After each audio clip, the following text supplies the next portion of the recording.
Pessoal, boa tarde. Esperamos que todos vocês estejam bem em casa. Hoje eu e a Nina vamos falar um pouco sobre a OEA e sobre a OA e vamos comparar essas duas organizações internacionais regionais para uma análise mais voltada para os direitos humanos.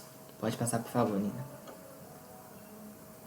Bom, a OEA, que é a Organização dos Estados Americanos, é a organização internacional regional mais antiga, né, nessa questão do sistema e dessa organização regional no mundo. É a origem mais remota da primeira conferência que falou sobre um sistema integrado dos países do continente americano aconteceu em 1889 e 1890, em Washington.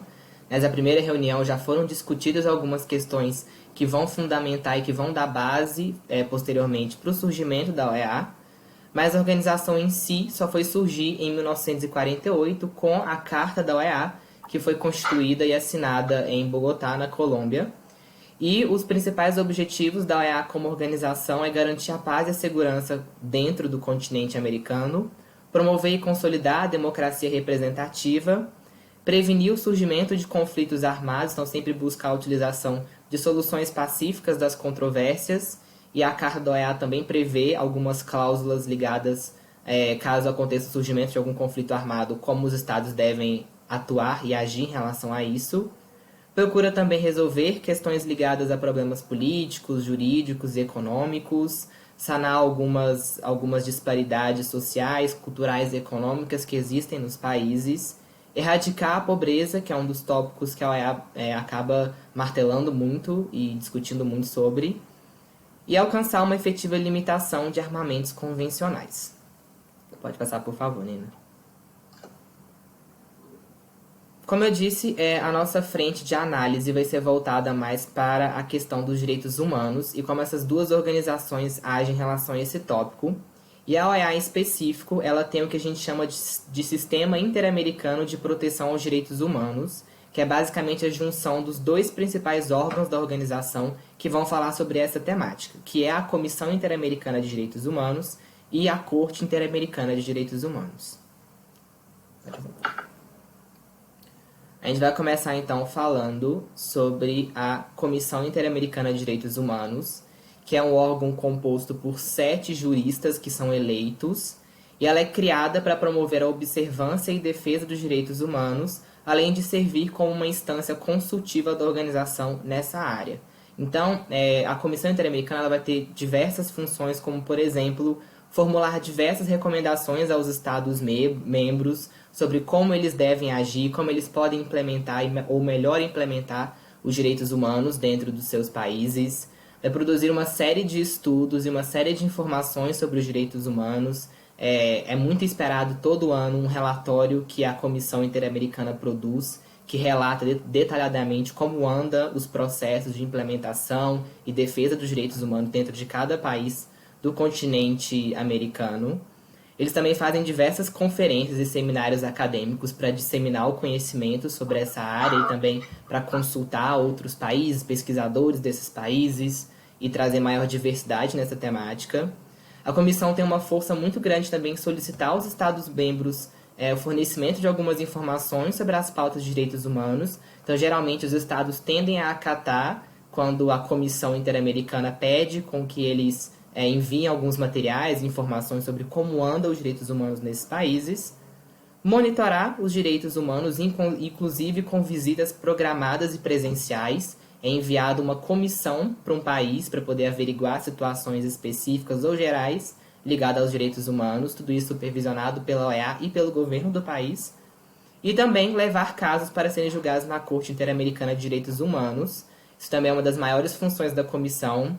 Organizações não governamentais, indivíduos, não podem por si só solicitar com que a Corte julgue determinado caso de violação de direitos humanos por um país. Então, eles precisam recorrer à comissão e a comissão vai acolher esses pedidos dessas organizações não governamentais ou das pessoas e passar isso para a corte. Então, ela funciona como uma ponte, né? Um caminho para levar esses casos até a corte. O segundo órgão é a Corte Interamericana de Direitos Humanos, que é um órgão judicial também composto por 7 juízes, cujo objetivo é aplicar e interpretar a Convenção Americana de Direitos Humanos e outros tratados também vinculados à OEA. Uma informação importante sobre a Corte é que é necessário por parte dos Estados o reconhecimento e aceitação da jurisdição da Corte para que ela seja capaz de julgar os Estados. Então, a Corte, se não houver uma autorização e reconhecimento prévio dos Estados, a Corte não tem essa competência de julgar esses mesmos Estados. O Brasil, por exemplo, ele já aceitou essa jurisdição. E a Corte Interamericana, ela basicamente, isso dentro, segundo o site da própria OEA, ela vai ter duas competências, que é a competência consultiva, que é mesmo servir como órgão consultivo da organização em assuntos jurídicos, em assuntos ligados à pauta de direitos humanos ou outras pautas. Essa competência ela foi muito utilizada pelos Estados-membros no período que a organização foi criada, para justamente eles conhecerem mais sobre a Corte, sobre os tópicos que ela pode julgar. E a competência contenciosa, que é quando a Corte vai exercer o seu papel e vai julgar e resolver casos de violações de direitos humanos por parte dos Estados. Para que chegue nesse processo, nesse cenário dos Estados serem julgados pela Corte, é necessário que previamente tenham se esgotado todos os procedimentos feitos pela Comissão Interamericana. Então, como eu disse anteriormente, a Comissão ela faz uma série de recomendações ao Estado, uma série de recomendações ligadas à violação que o Estado está cometendo, e se isso não resolver, a Comissão leva para a Corte, e aí o Estado é julgado. E se a Corte decidir que existe uma violação, então que o Estado realmente violou os direitos humanos, ela vai buscar reparar as consequências dessa violação, vai tentar fazer com que o Estado não cometa aquela mesma violação, então provavelmente vai pedir para o Estado revisar algum processo de lei ou instituir alguma coisa, e além de solicitar um pagamento de uma justa indenização à parte que foi lesionada. Então, essas são as duas competências da... Agora falando da União Africana, ela foi fundada oficialmente em 2002 em Durban, na África do Sul, após a decisão dos membros da Organização Unida Africana, da Unidade Africana, desculpa, que era a necessidade deles deixarem de lado aquela imagem da África colonizada e que lutava para a descolonização. Então, ela foi fundada com esse objetivo. É uma organização continental que tem os 55 membros solares e insulares da África, e um dos seus objetivos é promover e proteger os direitos humanos e dos povos de acordo com a Carta Africana de Direitos Humanos e dos Povos e outros instrumentos de direitos humanos relevantes. Também a estrutura da União Africana promove a participação dos cidadãos africanos da sociedade civil, isso é algo fundamental para eles. E aqui embaixo eu coloquei o lema, que é uma África integrada, próspera e pacífica, impulsionada pelos seus próprios cidadãos e representando uma força dinâmica na arena global. Desculpa aí, tá travada, galera. Então, começar a falar de direitos humanos na União Africana, a gente tem que falar da Carta Africana sobre os Direitos Humanos dos Povos, ou Carta Banjul. Ela entrou em vigor em 1988 e procura espalhar e preservar contornos, características culturais de formação histórica africana, que, como todos já sabem, esse foi um dos maiores prejuízos que aconteceram durante a colonização, porque os colonizadores não se importaram com isso e isso gerou atualmente vários conflitos étnicos.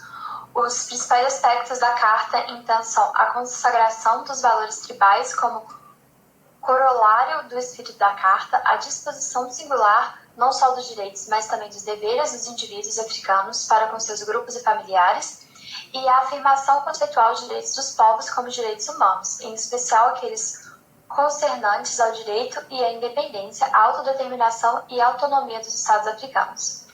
Então, de forma inédita, ela elenca um conjunto de rolos de direitos protegidos, tanto os direitos civis e políticos, como também direitos econômicos, sociais e políticos.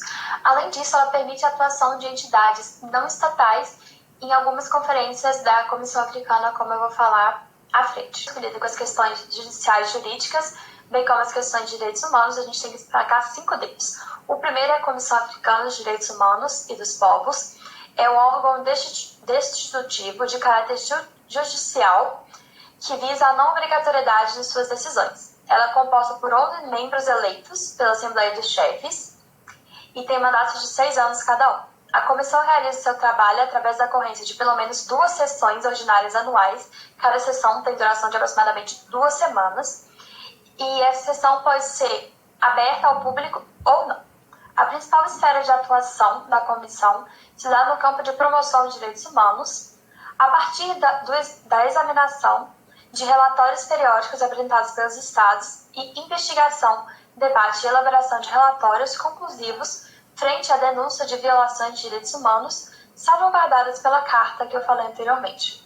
Esse órgão também tem a responsabilidade de efetuar eventuais interpretações teóricas a respeito de seus dispositivos. A Corte Africana de Direitos Humanos, por sua vez, ela é composta por 11 juízes e desempenha o papel profissional baseado na premissa de boa-fé, de imparcialidade, independência de atuação e imunidades reconhecidas pelo direito internacional e dos agentes diplomáticos.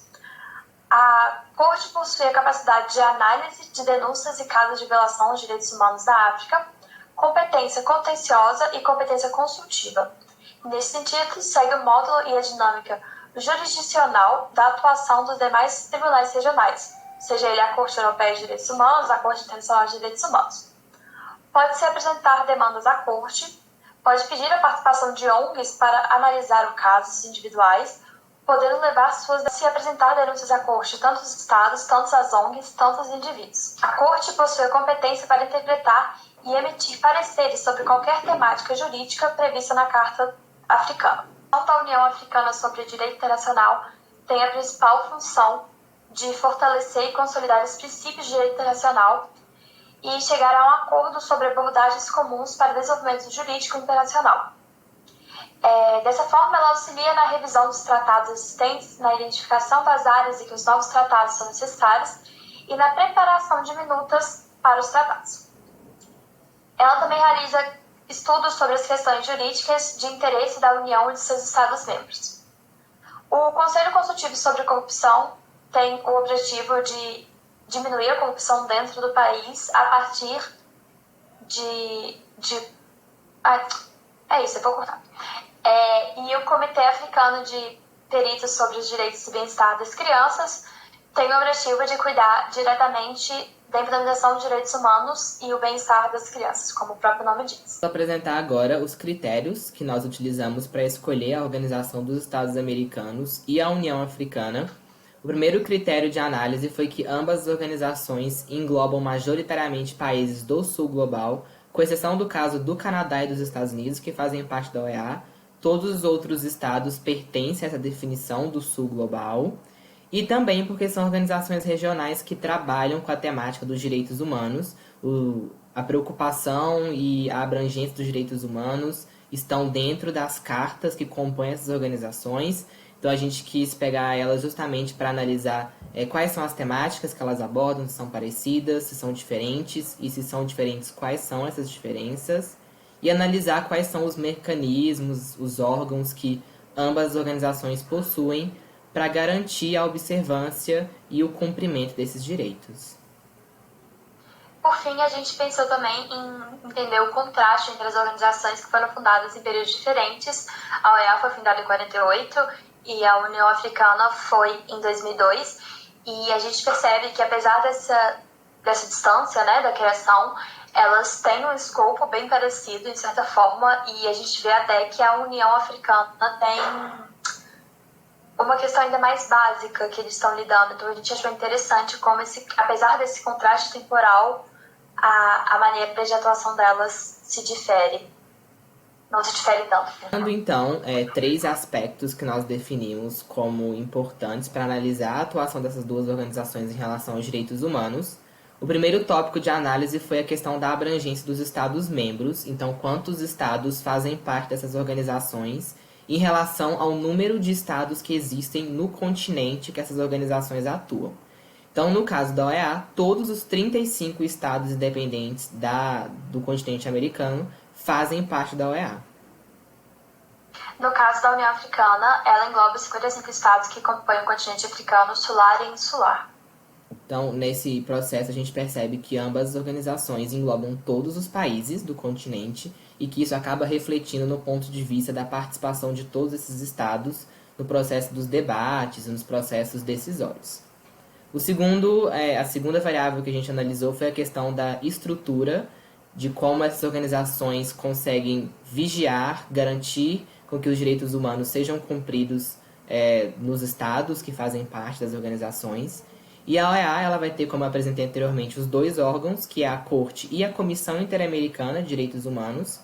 E aqui uma diferença que a Nina também vai pontuar é que, como eu disse, a Corte Interamericana, uma vez que ela é reconhecida e que os estados reconhecem a jurisdição dela, todas as decisões tomadas pela Corte são vinculantes e são obrigatórias. Em contraste, a não africana, ela é estruturada com 5 órgãos, que eu já falei anteriormente, mas nenhum desses órgãos possui obrigatoriedade nas decisões, o que, né, dá uma menor importância, entre aspas, às conclusões tiradas pela União. Muitos estados na OEA eles são denunciados. O Brasil, por exemplo, ele tem são 9 ou 10 denúncias, agora eu não me lembro o número exato, mas são 9 ou 10 denúncias, e todas elas tiveram um parecer e uma resposta do Estado. Em comparação à União Africana, muitos estados, como a Nina vai falar também, não fazem todos os processos que a organização pede. Então isso é um reflexo de como as estruturas se diferenciam e como as questões dos direitos humanos são influenciadas nesse processo. E por fim, a última variável que a gente analisou são as questões das temáticas abordadas. A pauta de direitos humanos é extremamente ampla e em muitos locais do mundo certos grupos são englobados nessas discussões, em outros locais esses mesmos grupos não são. E a gente percebe que a OEA, por exemplo, ela trata de algumas temáticas bem regionais, como por exemplo as questões indígenas e questões ligadas às ditaduras, então memórias e justiças no processo das ditaduras militares que aconteceu no continente americano, principalmente na América Latina. E também dentro do site da OEA, e aqui um parênteses, mesmo que alguns estados do continente americano não sejam favoráveis à existência de determinados grupos ou simpáticos à existência desses grupos, o site da OEA fala que é importante, por exemplo, garantir os direitos humanos das mulheres, garantir os direitos humanos da população LGBTI+, fala sobre também os direitos dos migrantes, das crianças e dos adolescentes e das questões das pessoas privadas de liberdade, dos sistemas carcerários, que também é uma temática bem regional do continente americano, principalmente na América Latina, que são as violações de direitos humanos nos sistemas carcerários. Em contrapartida, as pautas abordadas pela União Africana, em decorrência de sua realidade interna distinta, né, porque você tem uma parte com muitos conflitos e tem uma parte um pouco mais desenvolvida, há uma dificuldade no aprofundamento e até mesmo na execução da realização das pautas de direitos humanos. Para tentar sanar este problema, foi criada a Agenda 2063, que tem como objetivo desenvolver um quadro estratégico para a transformação socioeconômica e integração da África a longo prazo, para fazer valer aquele tema que eu falei para vocês no começo. Mas, em contrapartida, você vê uma certa negligência ou até mesmo uma dificuldade da própria União. É possível a gente observar uma certa dificuldade da própria União em, de fato, aplicar os direitos humanos, porque as denúncias à Corte Africana elas podem ser feitas pelos estados, pelas ONGs, organizações não governamentais, pelas instituições e pelos indivíduos. Contudo, a parte mais fácil de denúncia é pelo Estado, porque o Estado simplesmente vai lá, redige essa carta, falando que o outro Estado ele está desrespeitando os direitos humanos. O outro Estado tem até 3 meses para responder. Se ele responder, a Corte simplesmente funciona como mediador. Se ele não responder, a Corte vai julgar o caso. No que tange aos indivíduos, instituições, organizações internacionais, organizações nacionais também, as pessoas vão lá, denunciam, mas o Estado em que elas residem tem que aceitar essa submissão, caso não seja uma violação direta aos direitos humanos previstos pela Carta. Então, a gente consegue ver claramente essa dificuldade das pessoas em conseguirem justiça, porque muitos estados não vão aceitar e a realidade interna dos estados também não permitem que isso aconteça. Como é que você vai pedir para um estado que está... O estado de Somália, que é um estado falido, não tem nenhum estado, de fato, lá, aceite uma submissão para uma pessoa que está sofrendo crise humanitária? É muito difícil. Também a negligência pode ser vista porque os estados, teoricamente, deveriam enviar um relatório a cada 2 anos sobre a questão de direitos humanos dentro da União Africana, mas, por curiosidade, em 1991 apenas 7 dos 55 estados enviaram, e em 2003 cerca de 20 estados enviaram, e são 55 estados. Então você vê que ela ainda não é uma organização tão forte como a OEA, que tem tanto impacto na vida das pessoas. Há hoje a necessidade, eles tentam implementar questões LGBT, questões das mulheres, mas toda vez que você procura a respeito, são questões muito básicas ainda, falando das questões de AIDS, educação, saneamento básico, porque a realidade do continente africano, dessa diversificação da realidade africana, dificulta com que você ache uma união realmente para conseguir executar as tarefas, que é uma realidade diferente da OEA, porque são estados liberais, né, capitalistas, e na União Africana não é bem assim que acontece, então é muito mais difícil você achar um meio termo. E é isso, pessoal. A gente agradece, até a próxima, e muito obrigada. Qualquer coisa é só avisar pra gente.